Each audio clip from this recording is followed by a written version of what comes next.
আমি এখন অফিসে যেতাম না, তোমার উল্টা করে আমি কারেন্টের বিল দেওয়া যেতাম। হ্যাঁ, ভবিষ্যতে তোর বাচ্চাই তোর লগে এরকম ব্যবহার করব। পাহাড়ে ধস, রেলেও সড়কপথে বিচ্ছিন্ন। ওগো হ্যাঁ, বিপুল আইছে মাছ লইয়া, কিছু মাছ রাখিলে। পাবদা মাছ আনছিলি? আনছে তো। 1 কিলো পাবদা মাছ রাখি দাও, আর যদি মহা মাছ থাকে খাওয়া যদি তো মহা মাছও রাখি দিও। টাকা টাকা রাখো। বাবা তোর ভাত বাড়িয়া রাখি দিছি, তুই খাইলা, পরে আবার অফিসে যাইতে দেরি হয়ে যাইব। যাও। কারেন্টের বিল দিছো না? ওহো বাবারে, আমি একদম ভুলে গেছি জানোস নি, আর শরীরটার মধ্যে আরাম নাই, ওই রোদের মধ্যে বাড়ি তোকে ফসাই।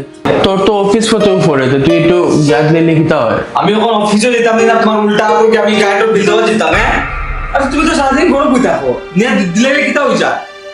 বাবা সারাদিন তো তুই তোর বাবা লই এরকম কিরকম কথা কই রে? আরে সারা জীবন তোর বাবা অত কষ্ট করিয়া কাজ করছে, আর এখন রিটায়ার্ড হওয়ার পরে একটু রেস্ট করতে হতে তুই তো বাবারে লইয়া কাজ করাই রে। কিতা খারাপ কইছি মা, অফিস কারেন্টের অফিসেও সামনে দেখা যায়, সারাদিন ঘরে বই থাকো, একটু আটে আটে গেলে তো ভালো হয়, শরীর সুস্থ থাকলো। তুই দিলে কি তাইব? আরে আমি অফিস যেতাম না, তোমার আবার উল্টা গিয়া কারেন্টের অফিসে গিয়া কারেন্টের বিল দিতাম। তুই তো বাইক লইয়া যাইতে দিলাস না, তুই কি তাইছে? কারেন্টের বিল কো দিও? বাধ্য, আমিও দুমুনে নিয়া বাধ্য, তুমি যাও তার আগে বাধ্য।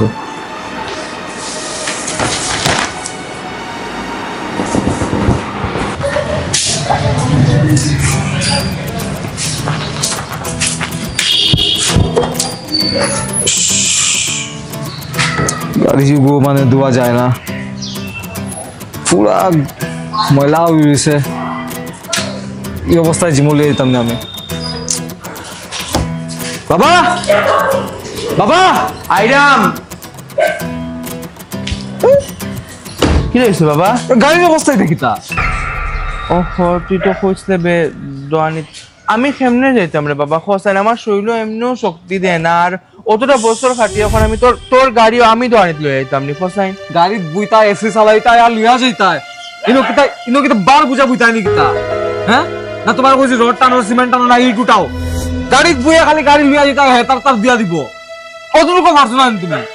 আরে সারাদিন গরম বুইতা হলে যে তোমার নানান রকমের অসুখ খাইতো। হ্যাঁ, একটু বাইরে না তোমার অসুখটা ঠিক হইতো।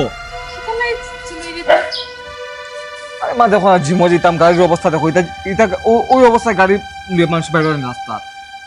তোর বাবাই দইতো নি গাড়ি? বাবার দোয়ালিয়া কইছি না, গাড়িটা নিয়ে সার্ভিসিং নিয়ে লেলে তো শেষ না নি। দাঁড়াও গো, তার লগে নানি আমি মাত্রাম, আমি ওদিন কিচ্ছু মারছি না।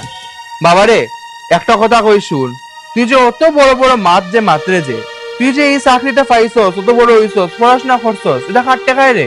আমি 60 বছর পর্যন্ত চাকরি করছি, 25 বছর পুরা চাকরি করি আমি রিটায়ারমেন্টও গেছি। হ্যাঁ, আমার পয়সায় তুই পড়াশোনা করছস, এখন চাকরি পাইছস। রিটায়ারমেন্টের পর সবার আগে আমি কিটা করছি, একটা বাড়ি বানাইছি যাতে তোর মাথা গুজে একটা ঠাই হয়, তোর যদি ভবিষ্যতে কষ্ট করতে না লাগে।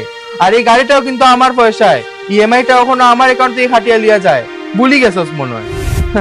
একটা কথা কই রে বাবা, মাথাত রাখিস, আমি যদি এই কষ্টটা না করতাম আর আমার যদি চাকরি না থাকতো, তোর এতে কিচ্ছু হইলো আনি। রিটায়ারমেন্টও করে ভাবছিলাম যা ইচ্ছা নাও, অতটা বছর তো খাটছি, ওখানে একটু আরাম করমুনি। তোমার ছেলের মনে হয় গো আমার আরামটা সহ্য হয় না। তোর বাবা একদম ঠিক কর, তুইও তো ভবিষ্যতে বিয়া করবে, তোরও তো বাচ্চা হইব। আর একটা কথা মনে রাখিস, আজকে তুই তোর বাবার লগে যে ব্যবহার করবে, ভবিষ্যতে তোর বাচ্চাই তোর লগে এরকম ব্যবহার করব।